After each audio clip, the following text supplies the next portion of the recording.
Audio Jungle.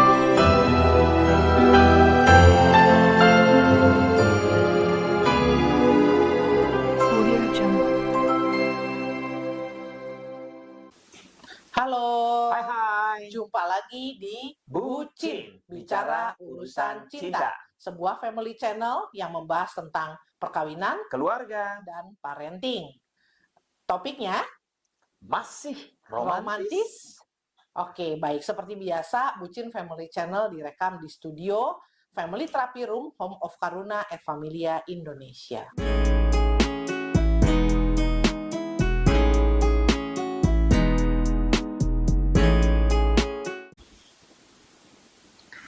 Sobat Bucin, salah satu faktor penting yang sangat mempengaruhi kepuasan dalam pernikahan adalah cinta dan keintiman suami istri, baik keintiman emosional maupun seksual. Kita kerap dibuat terkejut betapa ketidakhadiran hal sederhana seperti panggilan sayang, ungkapan cinta, sentuhan, pelukan, serta interaksi seksual yang dinikmati bersama bisa membuat perkawinan sulit bertahan lama. Pertanyaannya, apakah memungkinkan kita memelihara agar romantisme tetap hadir dalam pernikahan, bukan hanya ketika pacaran? Kalau memungkinkan, bagaimana caranya? Yuk kita bahas.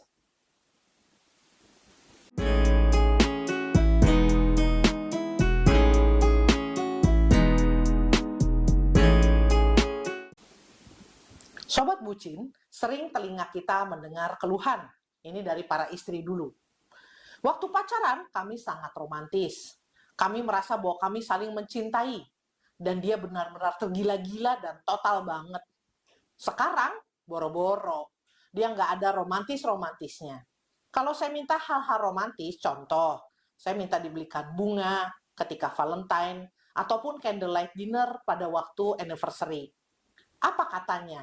Anda bisa bayangkan? Bisa tebak? Mahal ah. Dia mengatakan mahal ah. Dan itu bikin saya ilfil banget. Ini dari suami. Awal-awal, relasi pernikahan kami sangat memuaskan, termasuk relasi seksual. Sekarang, saya merasa seperti istri saya memberikan jatah kepada saya. Kalau seminggu sekali, ya seminggu sekali. Dia seperti tidak ada lagi menikmati hubungan seksual kami. Tidak ada gairahnya, tidak ada gemes-gemesnya.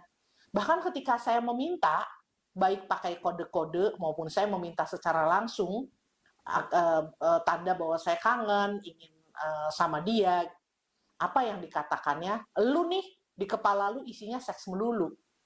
Gimana saya nggak pening?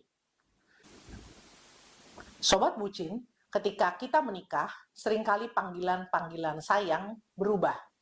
Dari yang tadinya lucu-lucu, ayang-ayangan, tiba-tiba menjadi papi mami atau ayah bunda ketika kita sudah jadi orang tua. Dan keterusan begitu akhirnya sampai tua. Nggak romantis, nggak gemesin, dan nggak khas lagi. Setiap orang juga dipanggil papi, mami, papa, mama, ayah, bunda, nggak ada bedanya lagi kita dengan orang lain. Yang dulu kita lakukan rasanya seperti gemes, menggairahkan, mendebarkan. Tapi ketika sudah cukup lama menikah, sering dibilang, udah jangan malu-maluin lah, udah tua. Hidup jadi nggak seru lagi. Katanya pernikahan adalah cinta yang dilembagakan. Jadi cintanya dulu, kemudian disahkan, dibuat formal, diresmikan. Tetapi justru ketika sudah sah, sudah resmi, lalu cintanya nggak kelihatan lagi. Tinggal formalnya. Ada sebuah buku yang bagus banget Sobat Bucin. Silahkan dilihat di bawah ini. Judulnya The Good Marriage, How and Why Love Lasts. Tahun 2017, ditulis oleh Judith Wallerstein dan Sandra Blakeslee. Nah, buku itu mengingatkan kita bahwa relasi pernikahan perlu dijaga dari berbagai sisi. Bukan hanya hal-hal yang sifatnya serius dan kayaknya berat gitu ya, seperti coping dalam masa krisis, atau menjalankan tanggung jawab sebagai orang tua, atau strategi bagaimana menghadapi mertua, bukan hanya yang kelas berat seperti itu. Tapi juga ada pula tugas yang romantis. Tugas romantis itu seperti eksplor kehidupan seksual dan memelihara keintiman.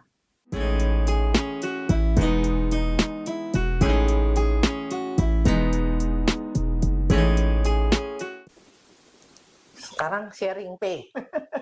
Oke ya, dari saya dulu gitu ya, bagaimana kami menjaga romantisme ya. Jadi yang pertama itu setiap hari gitu ya, saya itu akan bangun, kemudian saya mencium dia. Kemudian selalu dengan panggilan kata-kata si cantik gitu ya. Itu saya sering lakukan itu sama Mona. Terus kemudian Anak-anak geli sih dengarnya. Tapi minimal Chandra dan aku tidak geli, anak-anak yang geli. Iya. Ketika lagi Iya. si cantik gitu. Iya, dan itu mungkin udahlah biarin aja. Nora. Nah, kemudian yang kedua juga kami itu dari menikah sampai sekarang itu punya jimat. Jimatnya itu adalah ranjang kami. Jadi waktu itu kami di Lampung, kami membelinya di Lampung, kemudian kami sempat juga ngontrak di Rawamangun ya. Ya dimanapun di bawah. Di bawah sampai sekarang kita di sini di rumah yang sekarang ini itu selalu kita bawa. Ranjang yang itu yang dipakai gitu, masih sama. Masih sama. Padahal ukurannya queen ya. Ukurannya queen. Dan aku kan badannya mungil ya. Mungil banget.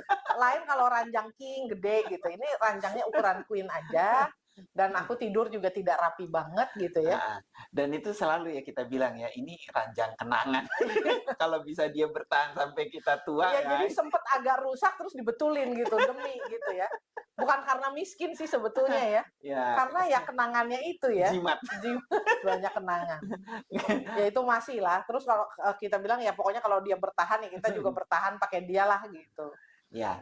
Nah, kemudian kalau ditanya gitu ya, kira-kira pernah nggak ada masa kita tuh kurang menjaga romantisme?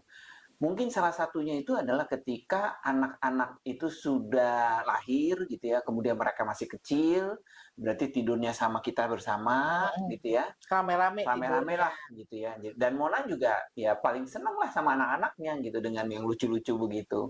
Jadi mungkin itu yang membuat kita nggak terlalu pusing ya, karena kita udah pusing ngurusin anak. Iya.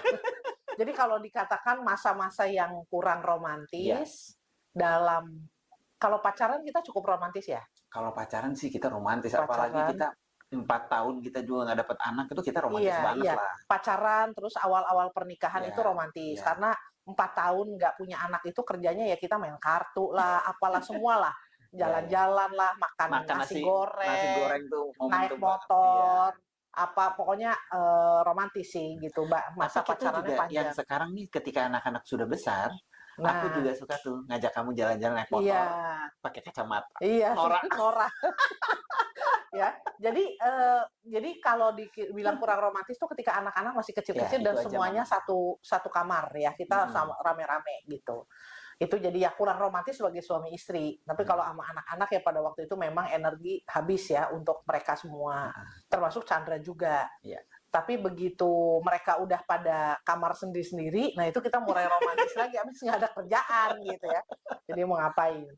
Ya udah gantian. Oke, kalau dari saya romantisnya itu saya nggak tahu kalau kita lagi misalnya Chandra kerja, aku lagi di mana, kita suka telepon-teleponan. Bukan kita telepon-teleponan, tepatnya aku nelponin dia gitu.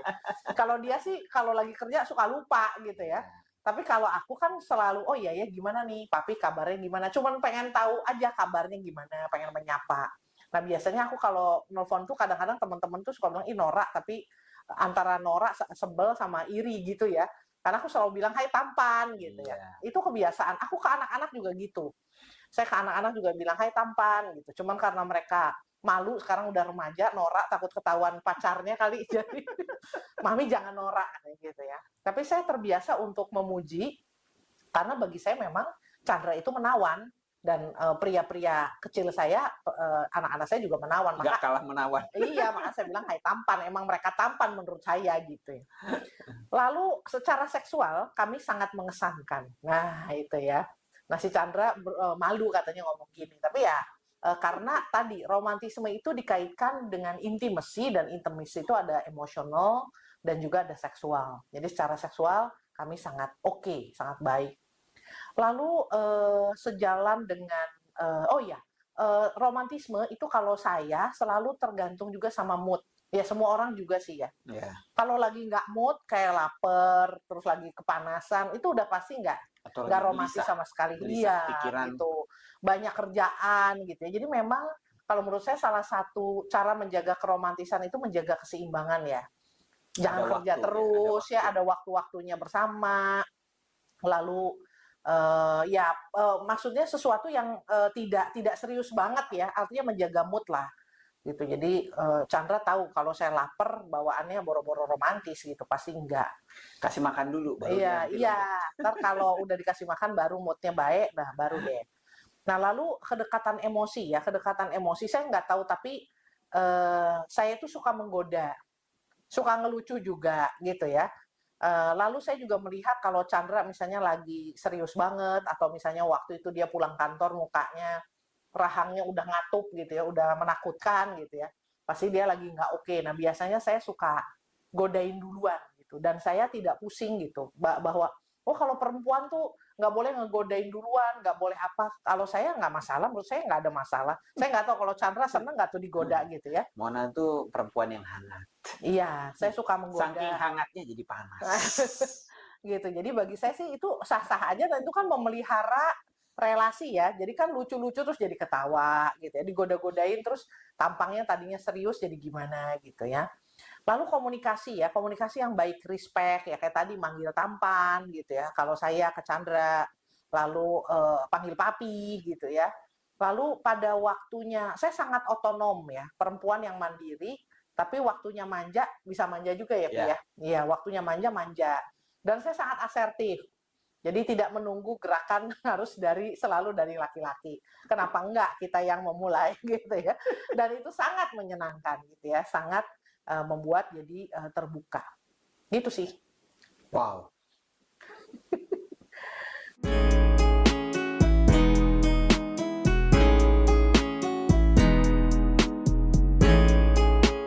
Ya, mulai ya kita simpulkan ya. Ya. Nah, jadi Sobat Bucin, apa sih yang bisa kita simpulkan ya? Jadi, sangat memungkinkan kita itu memelihara agar romantisme tetap hadir dalam pernikahan, bukan saja ketika kita pacaran. Ya, caranya adalah dengan memelihara komunikasi, menjaga mood, ya keseimbangan, melucu, menggoda, memelihara relasi seksual yang sehat dan bisa dinikmati bersama. Nah, semua ini karena kita menyadari bahwa diri kita dan pasangan punya kebutuhan untuk dicintai, terlepas dari intensitasnya yang berbeda ya satu sama lain. Nah, merasa dicintai itu memberikan rasa aman dan penuh. Nah, itu penting banget tuh penting, ya. Iya. Kemudian memahami bahasa cinta pasangan juga akan sangat membantu. Seperti apa caranya mencintai dan seperti apa ia akan merasa dicintai. Nah, itu semoga bisa menginspirasi ya. Itu saja, Sobat Bucin.